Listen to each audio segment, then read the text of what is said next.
Prezident İlham Əliyev və birinci xanım Mehriban Əliyeva mayın 9-da Cəbrayıl rayonunun Şükürbəyli kəndinin açılışında iştirak ediblər. Dövlətimizin başçısı əvvəlcə kənddə inşa edilmiş 360 şagird yerlik məktəb binasının açılışını edib. Cəbrayıl, Qubadlı və Zəngilan rayonlarında Azərbaycan Respublikası Prezidentinin xüsusi nümayəndəsi Vahid Hacıyev, Qaçqınların və Məcburi Köçkünlərin İşləri üzrə Dövlət Komitəsinin sədri Rövşən Rızayev, Şükürbəyli kəndində görülmüş işlər barədə dövlətimizin başçısına və birinci xanıma məlumat verdilər. Bildirildi ki, Şükürbəyli Cəbrayıl rayonunun eyni adlı inzibati ərazi dairəsində rayon mərkəzindən 18 km cənub-şərqdə düzənlik ərazidə yerləşir. Kənd 1993-cü ildə Ermənistan Silahlı Qüvvələri tərəfindən işğal edilib. İşğaldan əvvəl kənddə məktəb, klub, kitabxana və xəstəxana fəaliyyət göstərib. Əhali əsasən üzümçülük, heyvandarlıq, taxılçılıq və baramaçılıqla məşğul olub. Kənd 2020-ci ildə Vətən müharibəsi zamanı rəşadətli Azərbaycan ordusu tərəfindən işğaldan azad edilib. Prezident İlham Əliyev 2023-cü ildə kəndin təməlini qoyub.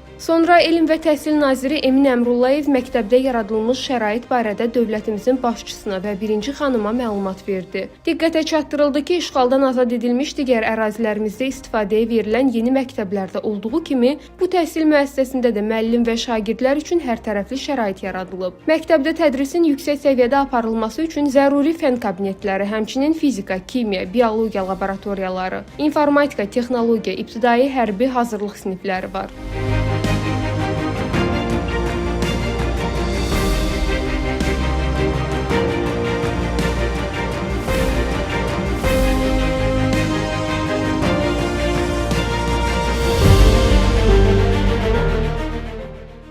Bundan başqa məktəbdə kitabxana, akt və idman zalları, yeməkxana müəllim və şagirdlərin ixtiyarına verilib. Ərazidə eyni zamanda futbol və basketbol meydançaları da yaradılıb. Qeyd edək ki, müasir təhsil ocaqlarının qurulması işğaldan azad olunmuş ərazilərimizdə həyata keçirilən geniş miqyaslı quruculuq işlərinin mühüm tərkib hissəsidir. Ən yüksək standartlara cavab verən təhsil müəssisələri yeni texnologiyalarla, zəruri maddi texniki baza ilə təchiz olunur.